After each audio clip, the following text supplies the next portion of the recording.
Honours admission result দেখার জন্য সর্বপ্রথম এনইউ এসসি বিডি এটি লিখে আমাদের সার্চ করতে হবে।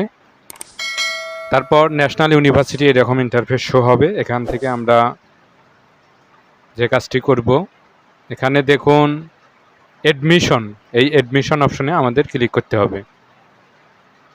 তারপর ন্যাশনাল ইউনিভার্সিটির এরকম ইন্টারফেস শো হবে। ওকে, এরকম ইন্টারফেস আসার পর দেখুন অ্যাডমিশন টেস্ট রেজাল্ট, এখানে ক্লিক করতে হবে।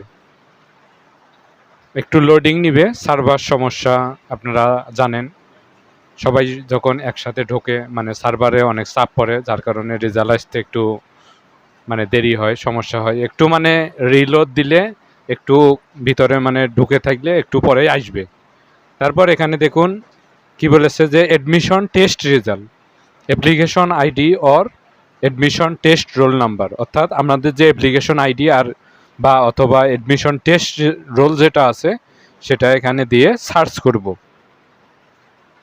ওকে, অ্যাডমিশন রোল অথবা অ্যাপ্লিকেশন আইডি দেওয়ার পর দেখুন সার্চ, এখানে ক্লিক করতে হবে।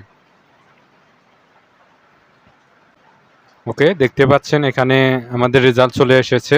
এখান থেকে অ্যাপ্লিকেশন আইডি দেখাবে, তারপর হচ্ছে অ্যাডমিশন টেস্ট রোল নাম্বার দেখাবে, তারপর হচ্ছে অ্যাপ্লিকেশন নেম মানে আপনার নাম এখানে শো হবে, তারপর হচ্ছে রেজাল্ট মানে মেইন যে উদ্দেশ্য, মেইন যে বিষয় রেজাল্ট কীভাবে দেখব সেই রেজাল্ট এখানে দেওয়া রয়েছে। অর্থাৎ আপনি যে সাবজেক্টে চান্স পেয়েছেন যে কলেজে সেটা এখানে শো হবে ফার্স্ট মেরিট লিস্টে, এবং অ্যাডমিশন সেশন হচ্ছে 2025-26।